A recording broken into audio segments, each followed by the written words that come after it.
Maka ikhwan fillah azakumullah, pada Jumat kali ini kita ingatkan satu perkara, satu sunnah yang diajarkan oleh Rasulullah sallallahu alaihi wasallam. Tapi kebanyakan kaum muslimin meremehkannya, mengabaikannya dan melupakannya, yaitu ucapan Rasulullah SAW untuk kita jangan menjulurkan pakaiannya di bawah mata kaki.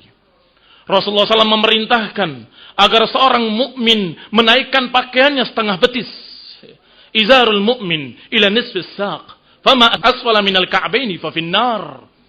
Kata Nabi, pakaian seorang mukmin adalah setengah betis, dan apa yang di bawah mata kaki maka dia dalam neraka.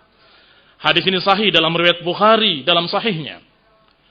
Maka ikhwan fillah azakumullah, kalimat Rasulullah yang ringkas dan mudah dihafal, wama asfala minal ka'baini fa finnar. Apa yang di bawah mata kaki, finnar, di dalam neraka. Maka ini adalah ucapan dari seorang yang diutus oleh Allah Subhanahu wa taala, yang diutus untuk ditaati, yang diutus agar kita mengikutinya. Dan Allah Subhanahu wa taala mengulang-ulangi kalimat ati'ullah wa ati'ur rasul, taatilah Allah dan taatilah Rasul. Maka jangan bodoh, jangan mengatakan bahwa itu tidak ada dalam Quran. Saya sudah baca min ghilafin ila ghilaf, saya sudah baca dari satu sisi sampai ke sisi lainnya, dari halaman pertama sampai halaman terakhir. Dalam Al-Quran tidak ada larangan isbal, tidak ada larangan menjulurkan pakaian di bawah mata kaki. Maka kita katakan sangat banyak dalam Al-Quran yang memerintahkannya. Setiap kalimat ati'ur rasul, taatilah Rasul, berarti itu perintah untuk mentaati ucapan Rasul, wa ma asfala minal ka'baini fa finnar. Ucapan Rasul, izarul mu'min ila nisfis saq, pakaian seorang mukmin setengah betis. Dan terus kalau faman aba, kalau dia menolak silahkan di bawahnya, silahkan di bawahnya, silahkan di bawahnya. Wa ma asfala minal ka'baini fa finnar.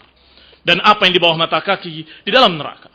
Bahkan Allah Subhanahu wa taala juga memerintahkan kita untuk mengambil apa yang diajarkan oleh Rasulullah. Wa ma atakumur rasulu fakhudhuhu.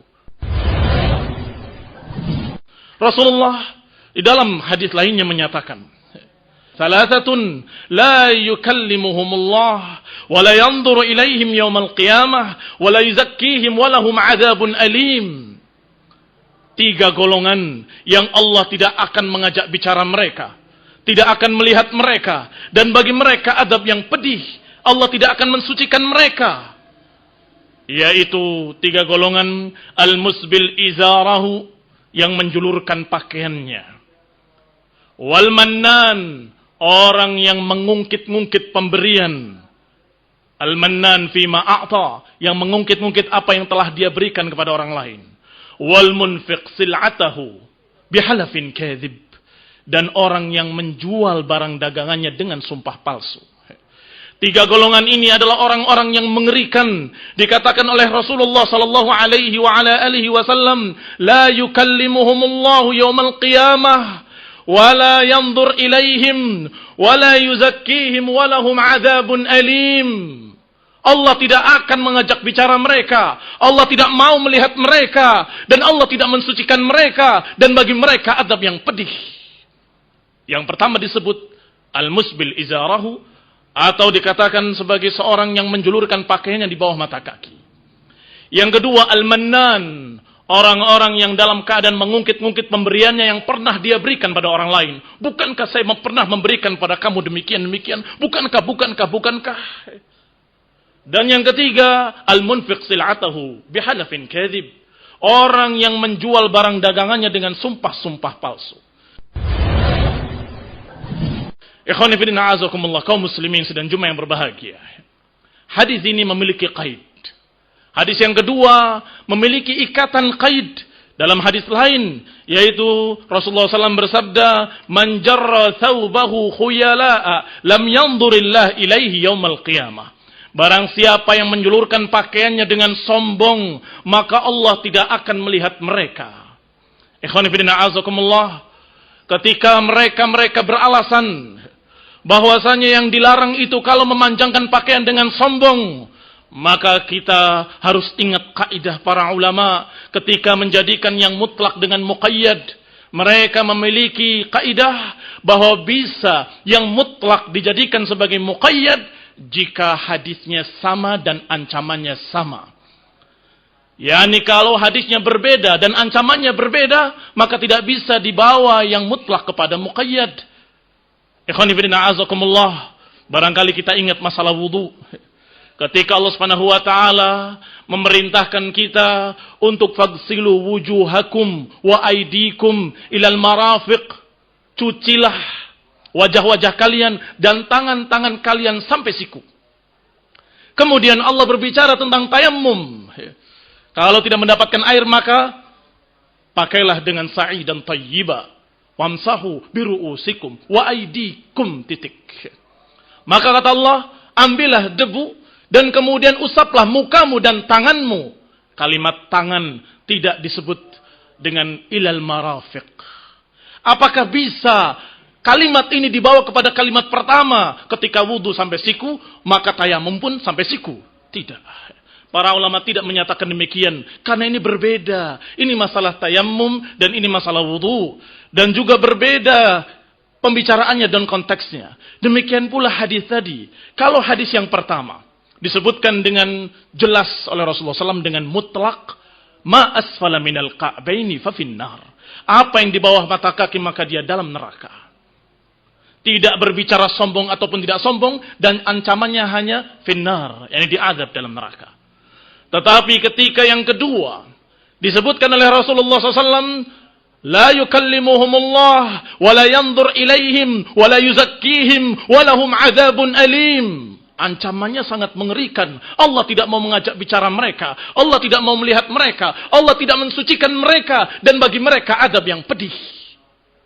Tentunya, kalau adabnya berbeda berarti ini dua hadis yang berbeda. Kalau hadis kedua ada kaidnya. Man jarra thawbahu khuyala'a. Barang siapa yang memanjangkan pakaiannya dengan sombong, maka Allah tidak akan melihat mereka. Ikhwani fillah a'azakumullah, maka hadis kedua bisa kita katakan muqayyad dengan hadis ini. Berarti yang tidak akan dilihat oleh Allah, yang tidak akan diajak bicara, yang tidak disucikan, dan bagi mereka adab yang pedih adalah yang memanjangkan pakaiannya dengan sombong. Tetapi secara mutlak dikatakan siapa yang pakaian di bawah mata kaki akan terkena neraka.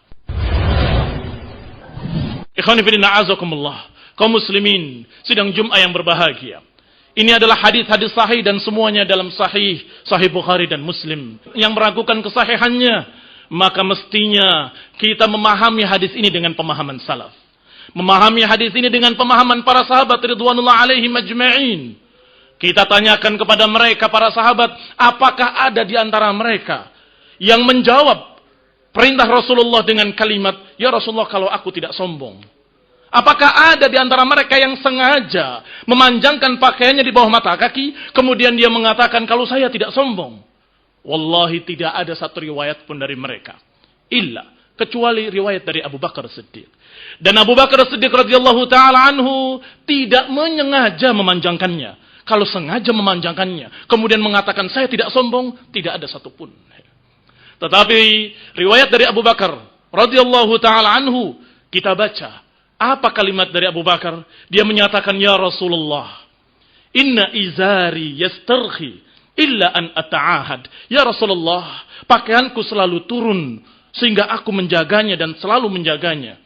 Maka Rasulullah SAW bersabda, innaka lasta mimman yaf'aluhu khuyala. Sungguh engkau bukan orang yang melakukannya dengan sombong.